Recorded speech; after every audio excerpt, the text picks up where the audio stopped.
Oh yeah, it's Sunday. That time again. I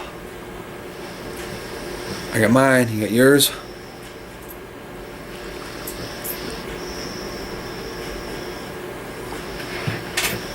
So, from the smashing responses I got off the early edition, we got some rich motherfuckers out there. That's it, man. I'm gonna tell you simple.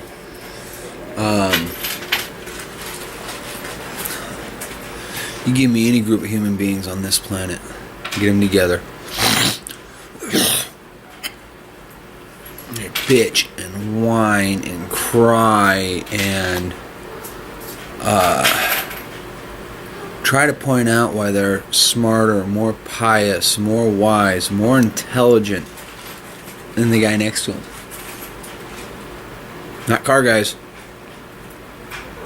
Not car guys. I'll pick up any handful of you guys to have my back before any other group of people on this filthy old planet.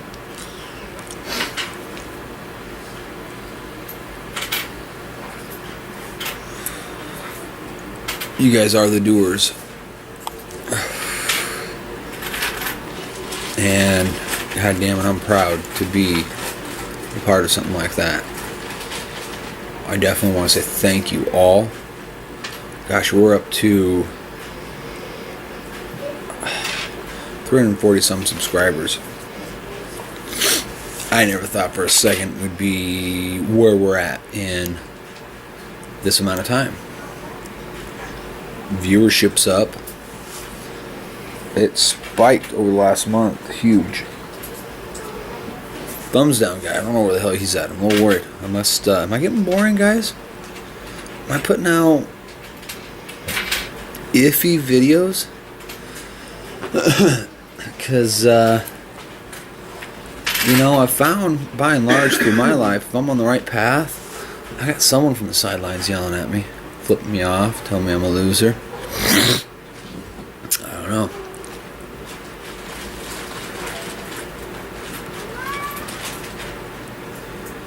But, the unity through this little group, through you guys, you gentlemen, I don't use that word lightly. I usually throw a wrench at someone if they call me sir or refer to me as a gentleman, because they don't know what the fuck they're talking about. In this respect, yes, it is definitely meant to be an honorific. It's worldwide, all over this marble.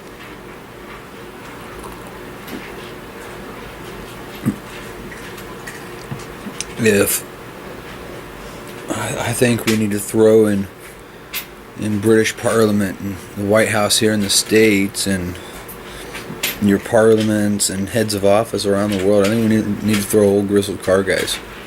We're a little crazy, maybe a little bit lead poison. I think this world will get by just a little bit better. Just an opinion.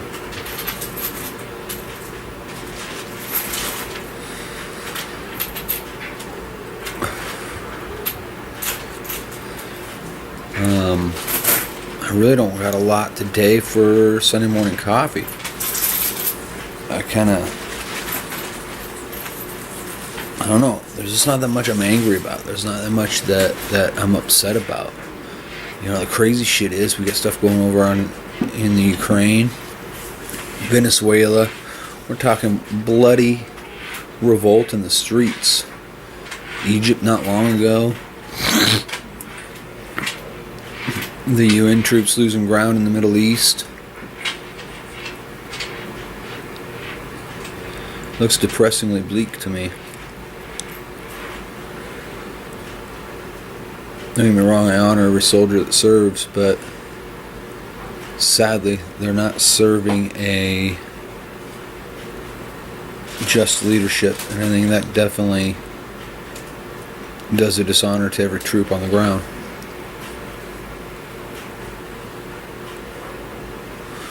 They're not doing dishonor.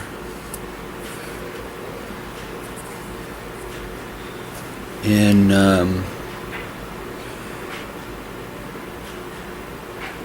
throughout history, it's proven our wars are between governments, not people.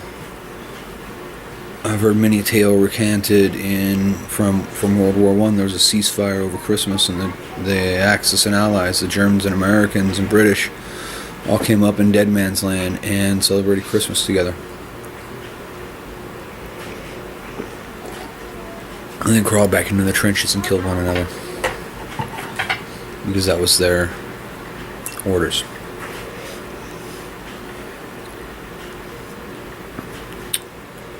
Seeing things here in our United States, I think our safeties and freedoms, even though they're horribly eroded at this point, what's left is dramatically at risk.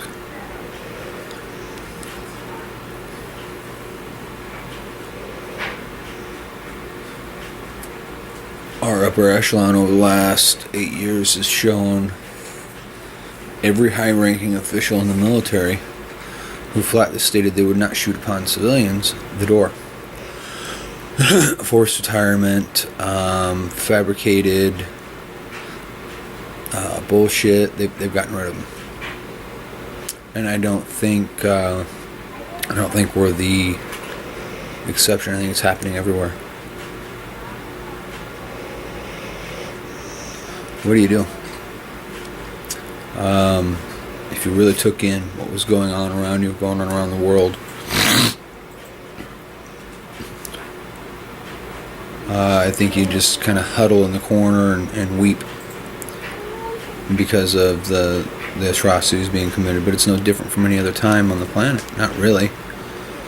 It's just got better coverage, better ratings on TV.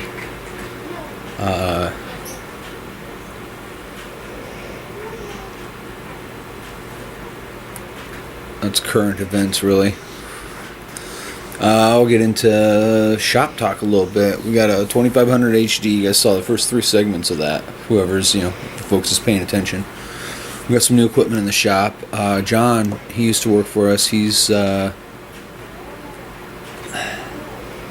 away for a little while, and he may come back to us. I don't know. I've had him working for the last several months for a framer I know. The guy that we did the truss jib and the basket repair and the trailer repair, all that shit for, Jeremy Shipley is his name. Hell, if you're in my little portion of the world, as far as carpenters go, I don't know a better guy. I don't know a better crew. I worked with him, boots on ground, up to my knees in mud, shoulder to shoulder with Jeremy. And he runs a lot of guys and still puts in field time. That's a significant fact. If you know anything about running, like framing crews, you get 2 crews or more, you're not really on the ground anymore. You're in your truck. Anyhow, John called me up last week when I got that break, and he's like, "Well, I'm doing this project for a buddy of mine where he was staying.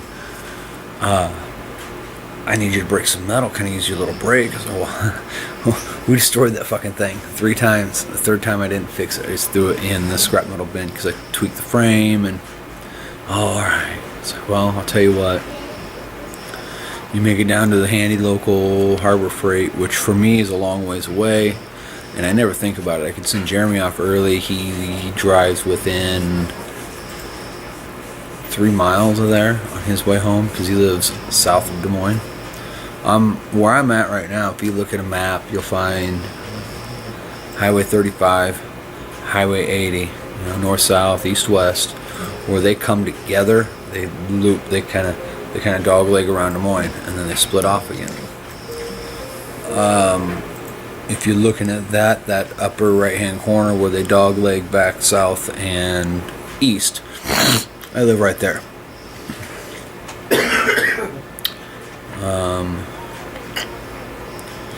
The shop is I'd say 2 miles north and 6 miles west as the crow flies. It's about 7 miles away driving.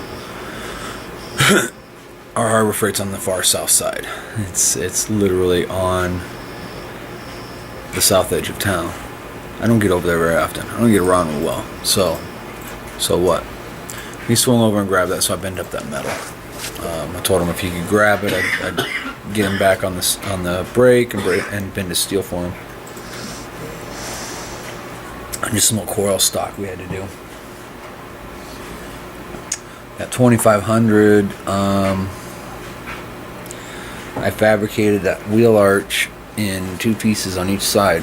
The first side, it took me, all we told, from start to finish, taking the wheel arch trim piece off to making that first swipe of fiberglass, it took probably 11 hours start to finish.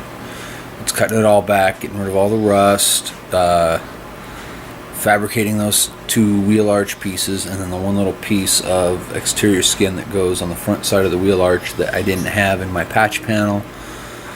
Patch panel all welded up, ground down, everything, all of that. It took probably an 11-hour process. Somewhere between 4 and 6 of that was just getting that wheel arch. That wheel arch I used the patch panel for a pattern, for a template. Which actually, when I did that, I just traced inside of it, and then when you bend that lip up, that 1-inch lip, it actually makes that bigger, that arch bigger, longer. Now when you fold those under, you gotta shrink that steel and or stretch it to keep that panel straight. You can fold that under with a bead roller. I don't have one. So I fed it into the shrinker first. When you do that, you crimp down the handle. As you crimp down the handle, you push down on the work piece also, and it folds that back underneath. You can't help but do it. That metal's got to go somewhere when you shrink it or stretch it. It's got to go somewhere. The shrinker will fold it under, and you just keep folding it. And you go through with the stretcher, and you straighten the piece back out where it looks mostly normal. Then you start test fitting it and cutting off shit you don't need. The other side, we got it cut back, cut out, cleared away. By the time I got to it, basically we had pulled the rust off and basically I just went and I grabbed and I pulled rusted metal off of that wheel arch. That's where I stepped up to it. I had the patch panel section cleared away and flanged. And that patch for the wheel arch, the rear wheel arch, took me.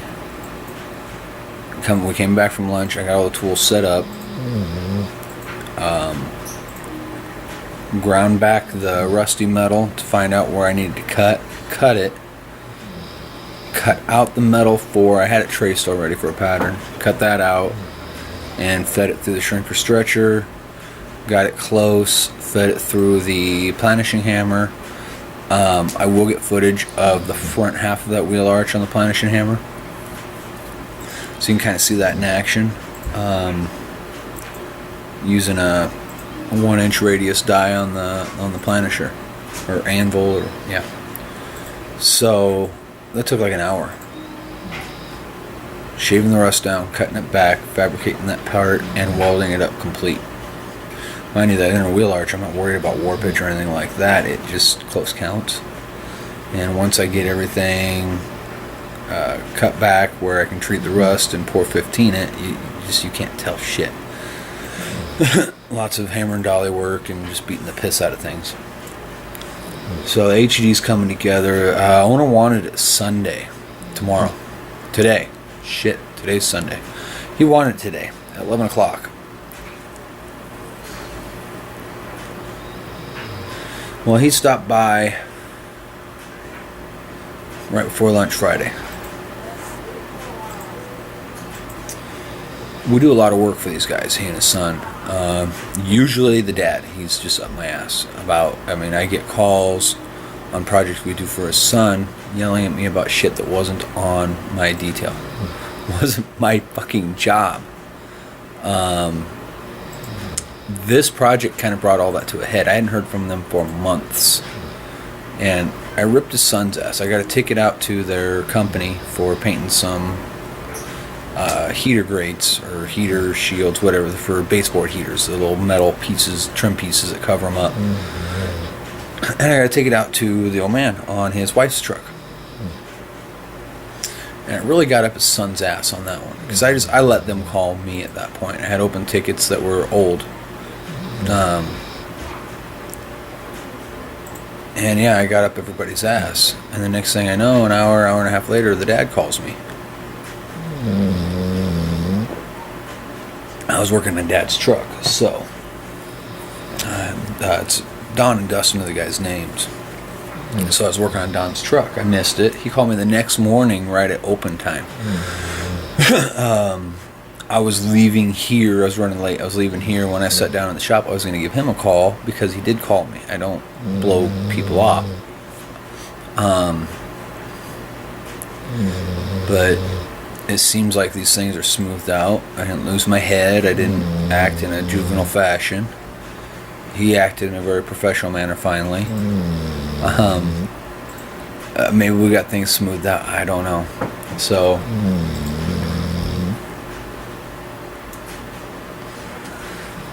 all things fair in love and war. He stopped by Friday and checked it out. I had a couple customers right then, in and out.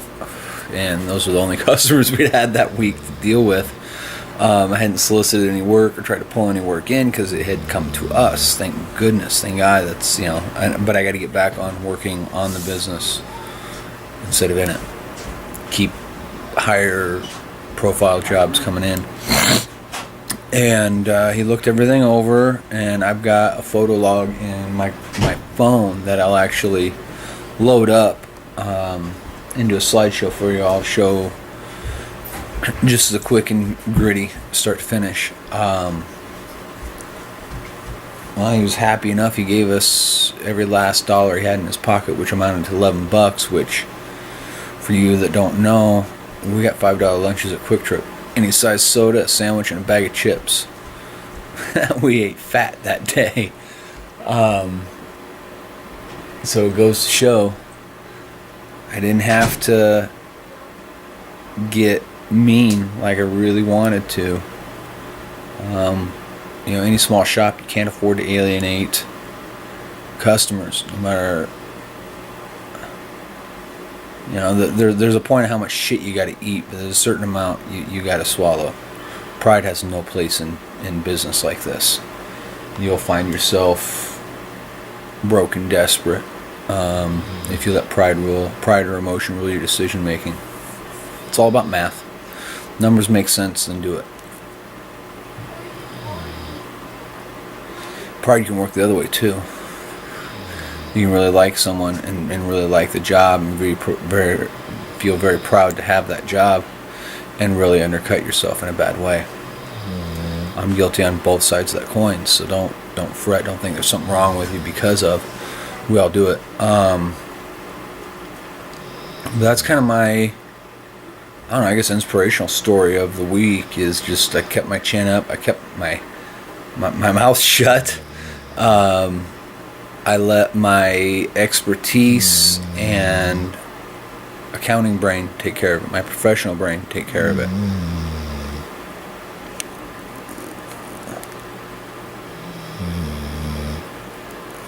Smoggy dog snoring.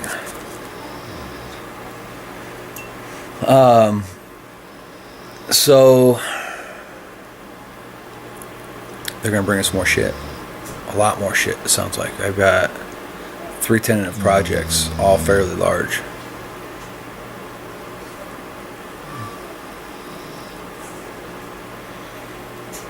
He's like, you're not going to be done. Well, he came in, and I'm like, I'll show you around. Let me take care of these folks here to get this thing. He's like, oh, yeah, go ahead. So, but, Don, look around, check this shit out. I don't think we're going to get you out of here Sunday. I just don't think it's possible. So I showed him everything going on. Let him kind of know. apparently he's an old body guy, or at least his father was. So he's got some inkling of what's going on, really. Part 2 of this is little demon on one shoulder, little angel on the other. I had one of those conversations. He gave us an aftermarket grill, those billet grills that bolt right down over the plastic honeycomb grill on those Chevy trucks.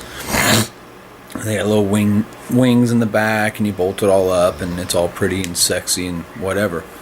It's sitting in my toolbox. He dropped it off with us Wednesday or Thursday.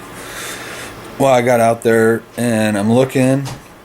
They got the same aftermarket grill already on the truck.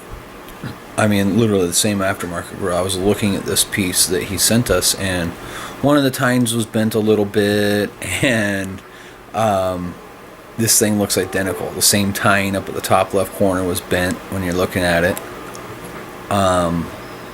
But I took him around the front of the truck and I showed him. I said, "That grill you brought us?"